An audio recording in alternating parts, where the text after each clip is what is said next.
Olá, gente, tudo bom? Eu sou Luísa Lopes, eu sou professora de língua portuguesa e nossa aula hoje será sobre interpretação textual. Eu coloquei no início do vídeo uma imagem e eu deixei essa imagem rodando um pouquinho para que a gente venha prestar atenção em cada detalhe. Bem, essa imagem a imagem em si não faz referência ao Enem, mas na imagem há uma referência ao Enem, né? Bem, o que é que nós temos nessa imagem? Bem, a gente tem muita informação. A gente tem duas crianças estudando e dá para perceber que uma está de máscara. Portanto, é uma imagem que fala de um contexto muito atual, não é isso? Porém, a gente vê que uma tá ali no seu conforto de casa, com o computador, né, sua poltrona, né, e provavelmente acesso à comida, né? Isso é o que a gente supõe, né? A imagem não referencia isso, mas a gente supõe porque a gente, né, tá olhando ali na imagem, a gente percebe um certo conforto nessa casa. E em contrapartida, do lado de fora da janela, né, tendo que acessar essa janela através de caixotes, tem outra criança, né, que tá ali se expondo, né, para assistir ali através da janela um pouquinho da videoaula. Bem, eu queria começar essa aula de interpretação com dados. Eu já falei para vocês que toda vez que a gente for fazer interpretação de um texto, seja esse texto verbal ou não verbal, é ideal que a gente levante na nossa cabeça todos os dados que a gente possui a respeito desse tema.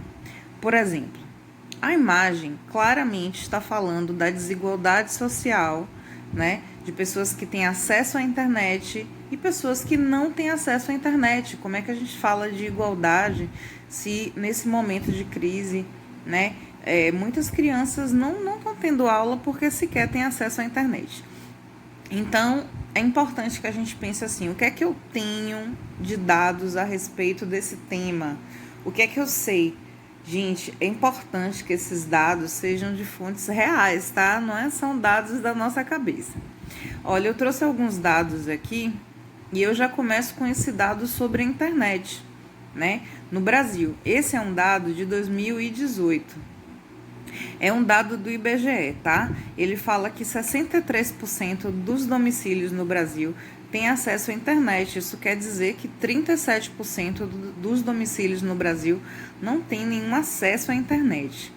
Aí vocês falam, como pode? Hoje em dia tem dados móveis, né? Hoje em dia todo mundo tem acesso, todo mundo tem celular. Gente, isso não é a realidade do Brasil. Talvez seja a realidade que está ao seu redor. E a gente vai falar um pouquinho mais sobre isso, tá? Olha outro dado do IBGE.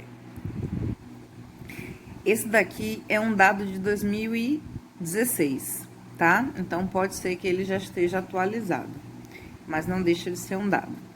Segundo o IBGE, gente, nessa época aqui, 35,7% dos domicílios no Brasil não tinham rede de esgoto. Eu também vi outro dado do IBGE que no norte, na região norte, ainda é mais grave essa estatística. Apenas 20% das residências têm acesso a esgoto.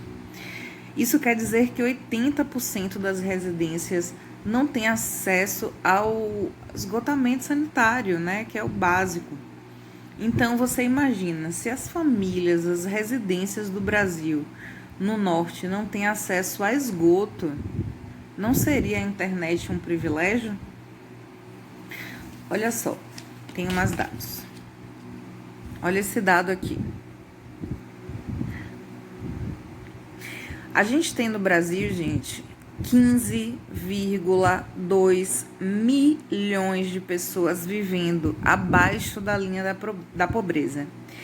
Isso é 7,4% da população do Brasil. Você pode pensar que 7,4% é pouco, É muito gente, é muita gente vivendo abaixo da linha da pobreza. Quando fala abaixo da linha da pobreza, isso significa que essas pessoas vivem cada uma com R$ 140 por pessoa por mês. Imagine, elas têm esse valor de R$ 140 para suprir todas as necessidades de alimentação, né? As necessidades de saúde, de educação e tudo mais. Então vocês imaginam, é uma quantidade muito grande de pessoas, né? Como viver com R$ 140 por mês e ter acesso a uma boa internet?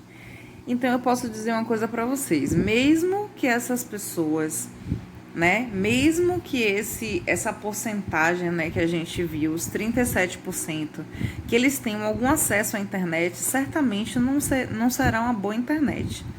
Porque a gente sabe que tem muitos domicílios onde as pessoas vivem com muito pouco e não tem condição de pagar por uma boa internet, tá bom? Então, isso são dados para a gente refletir se realmente é um momento da gente falar em igualdade de, né, de concorrência na hora dos alunos, né, brasileiros prestarem o Enem nesse momento. A gente está vivendo um momento de crise e a gente sabe que as escolas particulares estão se virando com videoaula, com live, né, com material que é enviado por e-mail. Então, quem tem acesso à internet, que está no seu conforto de casa, que tem sua alimentação todo dia, está tudo bem, está conseguindo estudar.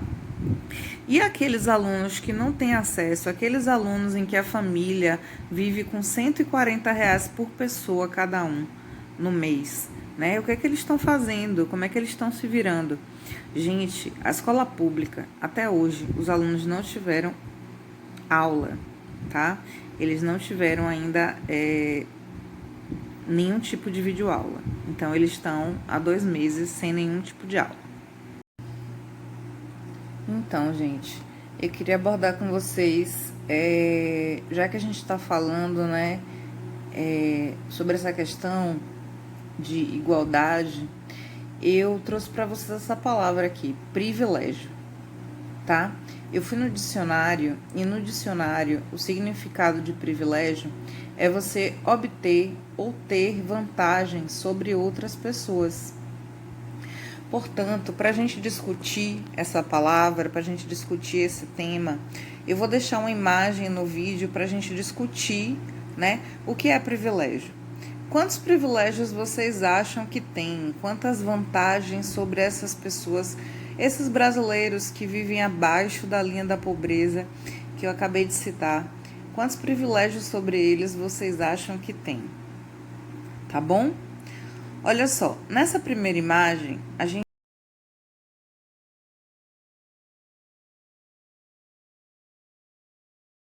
vê 2 situações.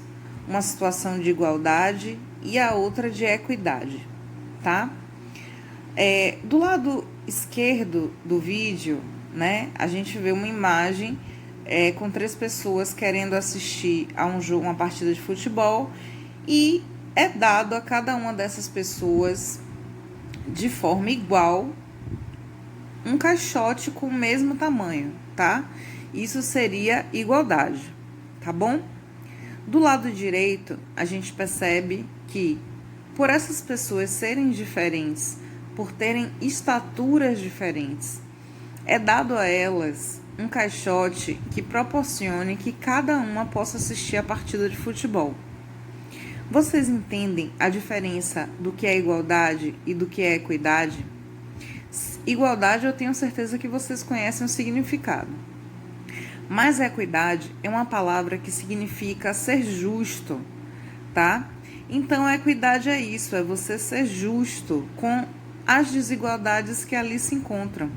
A gente percebe que são pessoas de estaturas diferentes, por isso, se você dá um caixote do mesmo tamanho para todas elas, alguma delas vão ficar sem assistir a partida de futebol, mesmo com o caixote, tá? Então, é isso que ocorre, tá? Muitos usam até esse discurso para justificar esse auxílio, né, do governo, Ah, mas estão recebendo comida e auxílio. Será que isso dá a essas pessoas algum privilégio? Será que ainda assim elas já estão concorrendo agora em igualdade com pessoas que têm muito mais? Isso é uma reflexão para a gente fazer.